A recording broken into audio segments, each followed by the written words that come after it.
Oh, hello. Yes, lighting. We like lighting. Ooh, there we go. Ooh, hi. We're back. We're back. Am I back? Am I loud enough? Yes, totally. There. Oh, that's lovely. Hi. Yes, we are back. We are back. It's, the heck is, it's Wednesday. Oh, no, it's July 1st as well. Hello. Yes, there you are. Hi, Barbara. Hi, everybody. I feel like I'm on Romper Room. Remember in Romper Room? She's going to go like, Romper, Stomper, Stomper, my magic mirror. And I see Trisha and Cindy and Patrick and Paula. I see Eric and Amber. It's like, I'm the Romper Room lady now. I can see you all. I know. I see you. I see all of you. I do. So today is Wednesday, July 1st, which you probably many of you may know, is Canada Day. And there's my father up there, and there's Casper, my mother. My parents, I am Canado-American. My parents are from Canada, and I am dual. Yeah. I am a Canado-American, which means I'm polite and not mad about the poutine. Although if it's like turkey gravy, chips and gravy are kind of good. Definitely like the Nanaimo bars. They're really kind of too sweet, but I can kind of manage half a Nanaimo bar without going, love maple syrup. Yes, I could eat maple syrup and maple sugar candy all day. So, yes, I'm a proper Canadian, and I like Labatt's and all that. So, yes, hoser, snack, I stocked up on goldfish. 5 more goldfish. Yeah. Nice. Cold Coke Zero. Today is Wednesday. I mentioned I was going to the doctor, didn't I? I did. I went to the doctor today because I got my test in the, the big public parking lot here. Swab your mouth. Ta-da, COVID. And they said negative. I said, I'm going to go to the doctor because I was kind of going, that's like, that's not good. But I went to the doctor and he's like, you're fine. And he checked me out and ran tests. He's like, there's nothing in your lungs. There's nothing in your lungs. It's like allergies, asthma thing. And I'm going to give you a nose spray. And you're going to go take some Claritin, and you're going to get some rest, and woohoo, you'll be fine.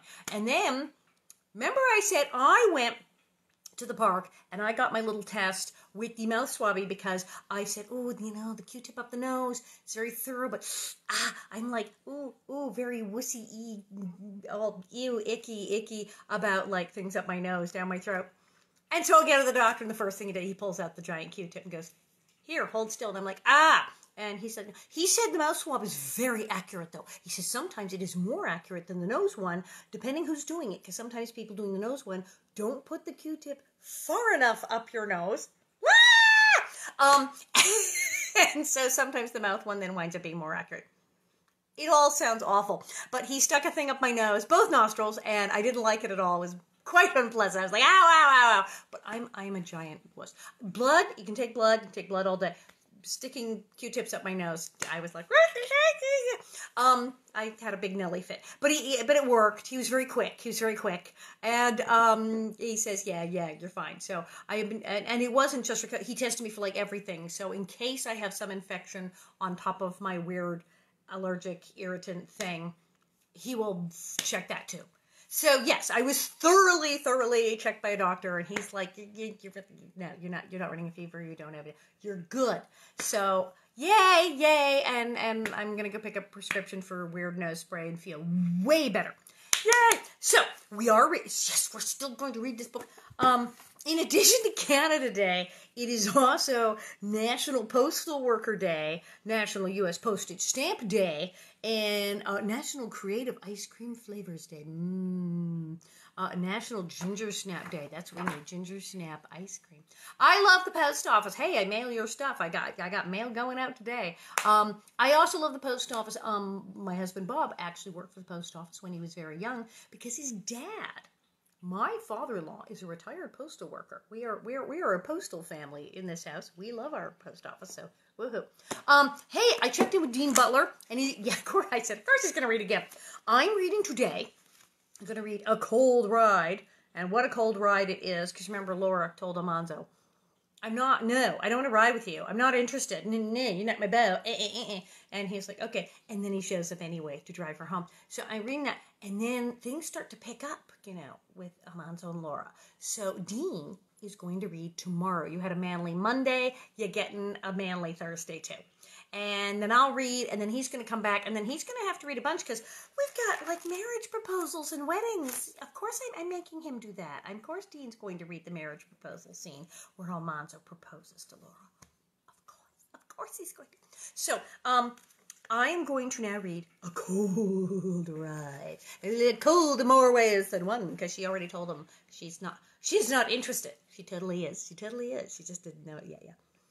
So, careful of the lantern was all that Almanzo said as he helped her into the cutter. Several horse blankets under the fur buffalo robes, a lantern stood burning to warm the nest for Laura's feet.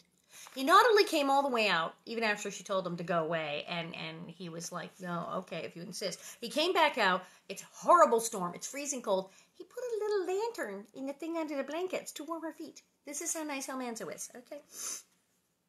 When she ran into the house, Mr. Brewster said, "You aren't thinking of such a thing as driving in this cold?" "Yes," she answered. She lost no time. In the bedroom, she buttoned on her other flannel petticoat, pulled over her shoes her other pair of woolen stockings. She doubled her thick black woolen veil and wrapped it twice around her throat. Oh, and wrapped it around her face and hood and wound its long ends around her throat. Over that, she put her muffler, crossed the ends across her chest, and buttoned her coat over all. That's a lot of cloth. She ran out to the cutter. Mr. Brewster was there, protesting. "You folks are fools to try it," he said. It is not safe. I want him to put up here for the night," he said to Laura. "Think you'd better not risk it?" Almanzo asked her. "Are you going back?" she asked him. "Yes, I've got stock to take care of," he said. "Then I'm going," she said. Wait, I didn't put my bonnet on. How can I not put my bonnet on when I have a hot pink matching bonnet? Yes, it's so pink. Yes. So, yeah, Mr. Brewster's like, it's dangerous. Now, of course, Mr. Brewster has brought up the very idea, gee, maybe Almanzo should stay overnight here. Now, if this was a modern story, imagine the sort of things that might have gone on, but luckily it's the 1800s. So no, Almanzo did not stay over at the Brewsters, and it did not turn into a slumber party. But this is Laura, because remember I said she sounded like she was putting 17 things on, and she was. And that's all the scarves around her head, and then the thing wrapped around her chest. She went all out, so she should be warm enough. I'm going. Prince and lady started swiftly into the wind. It struck through all the woolen, it was still cold, it struck through all the woolen folds and took Laura's breath away. With all that on, she was still cold. She bent her head into it, but she felt it flowing like icy water on her cheeks and chest. Her teeth clenched to keep from chattering. The horses were eager to go. Their trotting feet drummed on the hard snow, and every sleigh bell cheerily rang. Laura was thankful for the speed that would soon reach shelter from the cold. She was sorry when they trotted more slowly. They dropped into a walk, and she supposed that Almanzo was slowing them for a rest. Probably horses must not be driven too hard against such a bitter wind. She was surprised when he stopped them and got out of the cutter. Dimly, through the black veil, she saw him going to their drooping heads, and she heard him say, "Just a minute, lady," as he laid his mittened hands on Prince's nose. After a moment, he took his hands away with a scraping motion, and Prince tossed his head high and shook music from his bells. Nay! Quickly, Almanzo did the same thing to lady's nose, and she, too, tossed up her head. Almanzo tucked himself into the cutter, and they sped on. Laura's veil was a slab of frost against her mouth that made speaking uncomfortable, so she said nothing. But she wondered.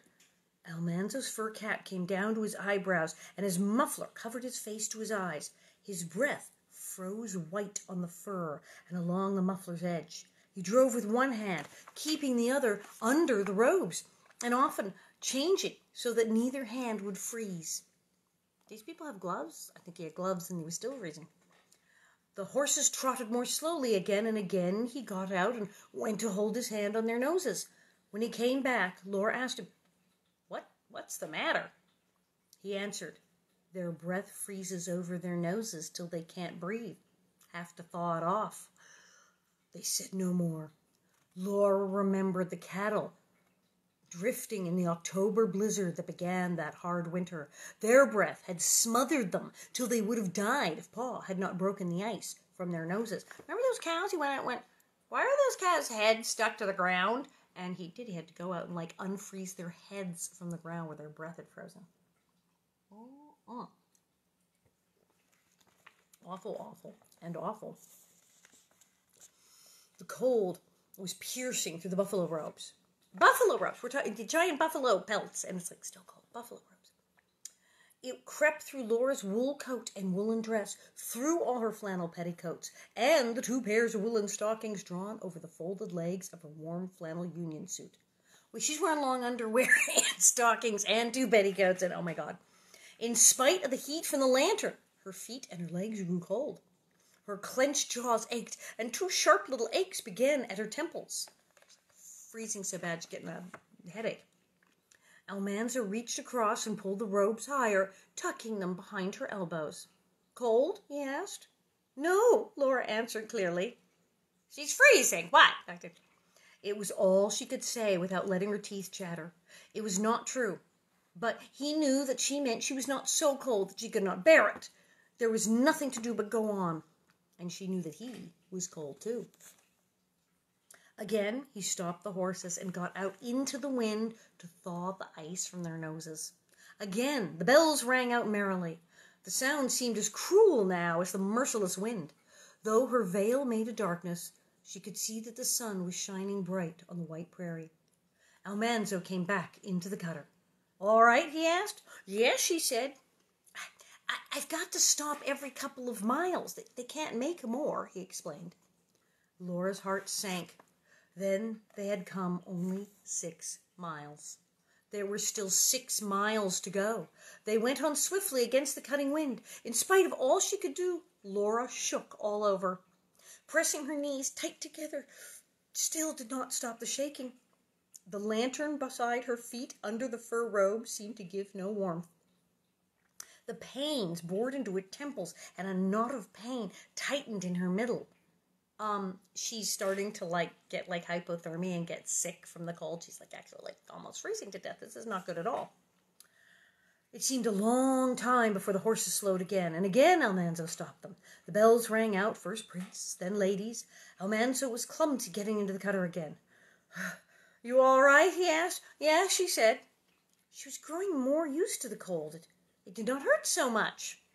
Only the pain in her middle kept tightening, but it was duller.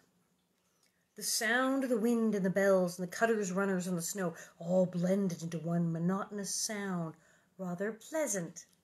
She knew when Almanzo left the cutter to thaw the ice from the horses' noses again but everything seemed like a dream. Yeah, this isn't a good sign. I'm just freezing in this wagon. Everything's getting so quiet. Yeah, if you've been in a cold place, you know what that means. All right, he asked. She nodded. It was too much trouble to speak. Laura, he said, taking hold of her shoulder and shaking her a little. Then the shaking hurt. It made her feel the cold again. You sleepy? A little, she answered. No, don't go to sleep. You hear me? I won't, she said. She knew what he meant. If you go to sleep in such cold, you freeze to death. Now, I'm always talking about my father on the prairie, right? My father, he lived out in Saskatchewan on the prairie in Canada. And he told me, he said, yeah, freezing to death.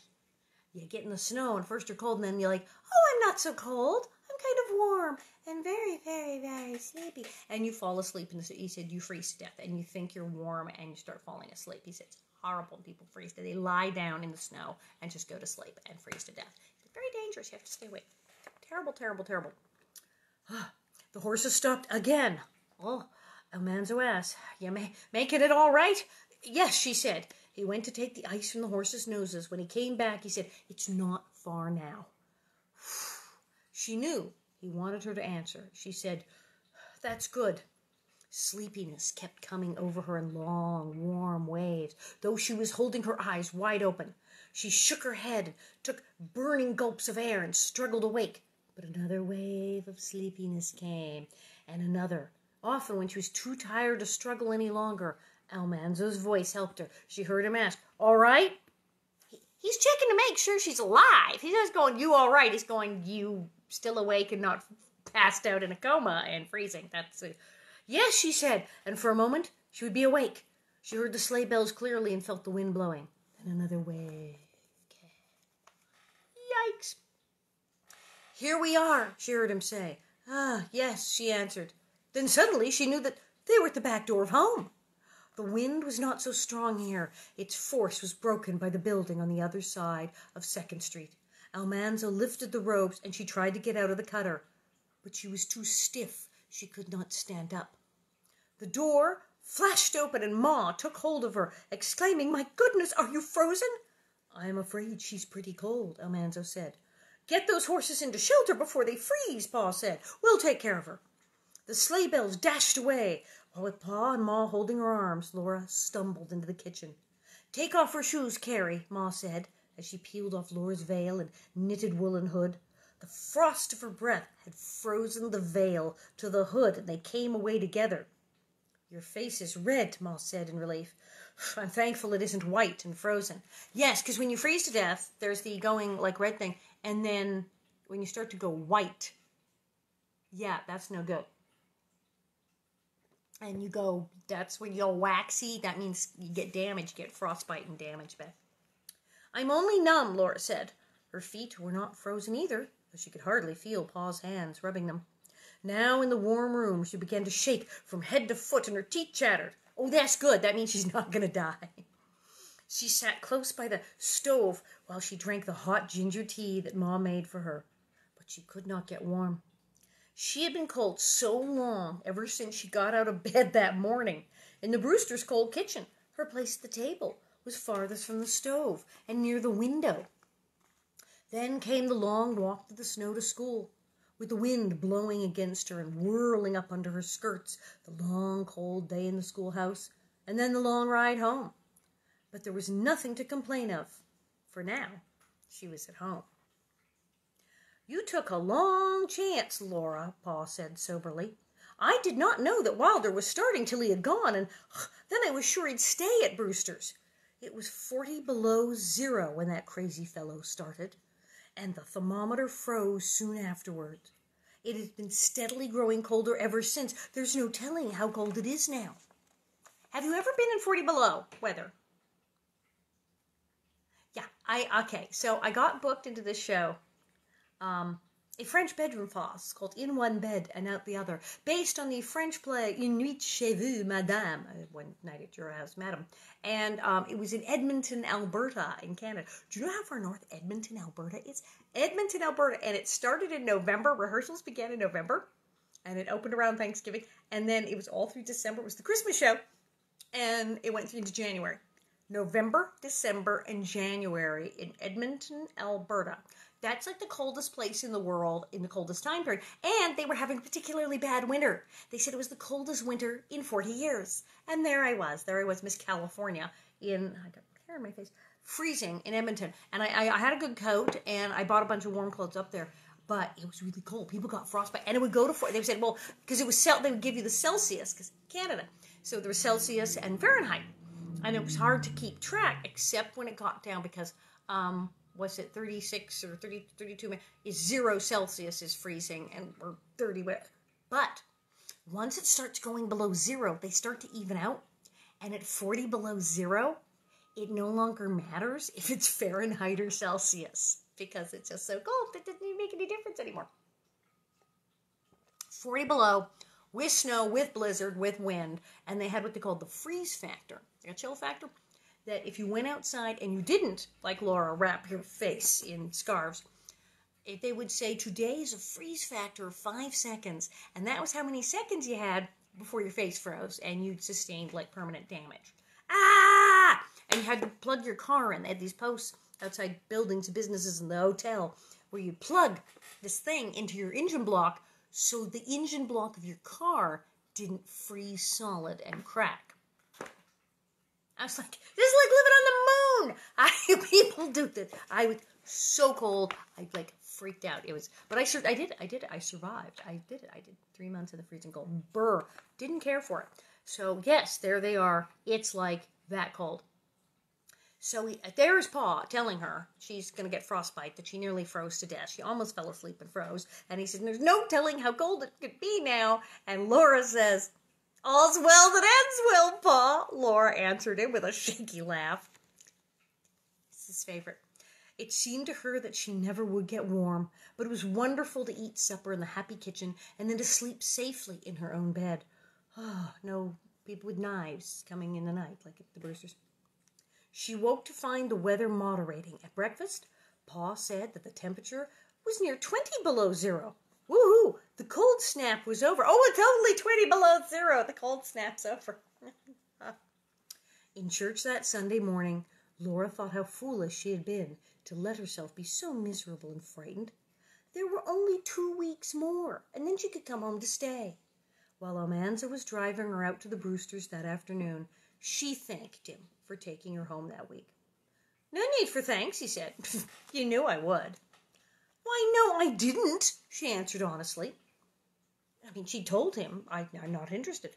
What do you take me for, he asked. Do you think I'm the kind of fellow that would leave you out here at Brewster's when you're so homesick just because there's nothing in it for me? Laura stopped. The truth was that she had never thought much about what kind of a person he was. He was so much older. Well, he was a homesteader. To tell you the whole truth, he said, I was in two minds about risking that trip. I figured all week I'd drive out for you, but then when I looked at the thermometer, I came pretty near deciding against it. Why didn't you? Laura asked. Well, I was starting out in the cutter, and I pulled up in front of Fuller's to look at the thermometer. The mercury was all down in the bulb, below 40, and the wind blowing colder every minute. Just then, Cap Garland came by. He saw me there, ready to go out to Brewster's for you and looking at the thermometer. So he looked at it, and you know how he grins. Well, as he was going into Fuller's, he just said to me over his shoulder, God hates a coward. What? So you came because you wouldn't take a dare? Laura asked. No, it wasn't a dare, Almanzo said. I just figured he was right. So, yeah. She told him that they wouldn't get her nothing, nothing in it for him. But he's Almanzo, so he wasn't going to let her stay there and freeze at the Brewsters, of course. But then also, Cap, who totally knows that he, is madly in love with her, gave him that look and said, God hates a coward. And I know what he meant. He didn't just mean, oh, come on, coward, don't be a coward. The cold, the wind. Got it. She's giving you a hard time. She has said that, she's probably not interested. But are you a coward? Or are you going to go give her another ride in the sleigh and see if maybe things turn your way? And keep after that girl you're in love with. God hates a coward. So that's Cap, egging him on. And a good thing, because we wouldn't have Lord Uncle Wilder or any good things. Number 9 is the superintendent's visit. After all, she better get a good report after everything she's put up with. I have only to get through one day at a time, Laura thought, when she went into the house. Everything was still all wrong there. Mrs. Brewster did not speak. Johnny was always miserable. And Mr. Brewster stayed at the stable as much as he could. That evening, while she studied, Laura made 4 marks on her notebook for Monday, Tuesday, Wednesday, and Thursday. She would mark off one of them every night. When they were gone, there would be only 1 week more. Okay, it's like prison. She's making the little hatch marks on the wall in a prison. It's that bad. Day after day, the weather grew colder again. But still, there was no blizzard. The nights passed quietly, though. Laura lay half asleep and woke often. Hey, somebody comes running through your bedroom in their nightgown waving a knife. You're not going to sleep that well. Each evening, she crossed out a mark. It seemed to make time pass more quickly, to look forward to crossing out one more day. All Wednesday night, she heard the wind howling.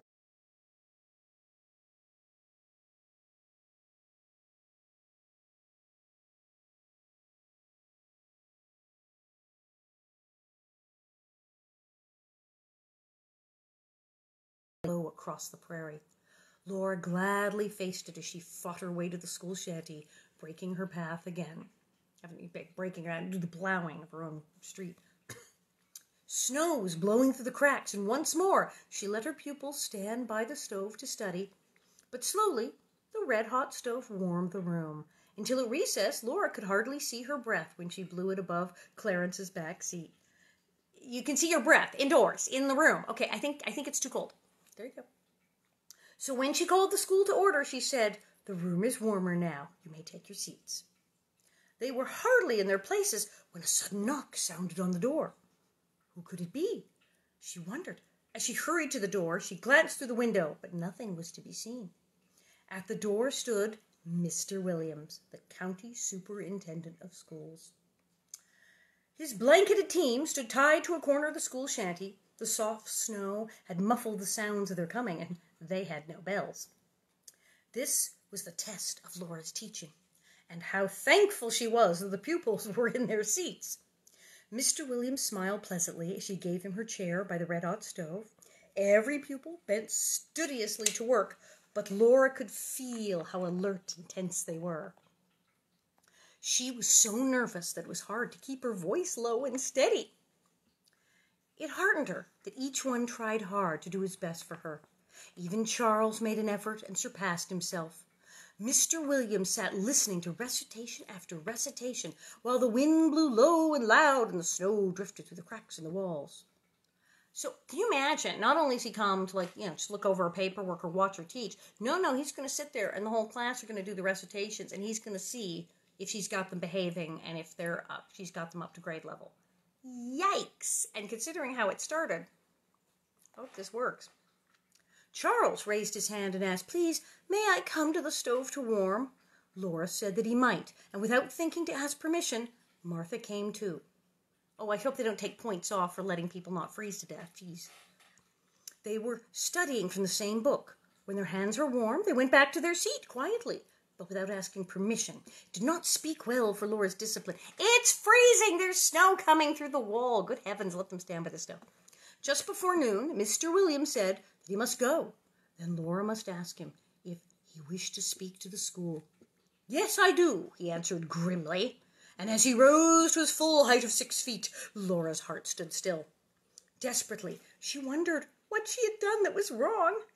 With his head nearly touching the ceiling, he stood silent a moment to emphasize what he intended to say. Then he spoke. "Whatever else you do, keep your feet warm." He smiled at them all, and again at Laura, and after shaking her hand warmly, he was gone. Nice. At noon, Clarence emptied the coal hod into the stove and went out into the cold to fill it again at the bin. Clarence is Mr. Coal. As he came back, he said, "We'll need more coal on the fire before night. It's getting colder fast." They all gathered close to the stove to eat their cold lunches. When Laura called the school to order, she told them to bring their books to the fire. "You may stand by the stove or move about as you please, so long as you are quiet and learn your lessons. We will let that be the rule as long as this cold weather lasts." The plan worked well. Recitations were better than ever before, and the room was quiet while they all studied and kept their feet warm. Well, yeah. Can you imagine? Trying to concentrate. Is that hot? No, it'd be terrible. So, yes. Oh, Becky here said, yes, having people, they come in where they oh, that's great. So you got, the observer came in and the kids were worried you're going to lose your job, so they were good. Excellent. Oh, man. Well, foof up my hair here. That's it for me today. I got to run to the post office. I got to do things, so many things. Tomorrow, Dean Butler, our beloved Almanzo Zaldamo will come in, and he will start reading this lovely. Almanzo says goodbye, and then Jingle Bells, Christmas, and then there's a bunch of stuff with Mary, and I'll be reading some. But before you know it, he's putting a ring on her finger, and they're getting married, and he's gonna read that. So hang in there. And yeah, you know, governor was on TV today saying, oh yeah, it's not going so good. It's not going so good. You're gonna have to like maybe don't be in the. You can still get takeout. You can still get takeout food. You can still get delivery, but like maybe you're not gonna sit down in the restaurant. It's still germs. But I got tested for 12 different things. I don't even know what all 12 things are, but I was tested for 12 different things today in one big Q-tip up my nose. So very thorough. And so and he says, yeah, you're fine, and wrote me a prescription. So woo. But yes, there are germs. They're everywhere. So do what you can and wash your hands and wear your masks and stay safe, because the pesky darn little virus guys are still trying to get us. Blah. So hang in there, and tomorrow, yeah, you get manly.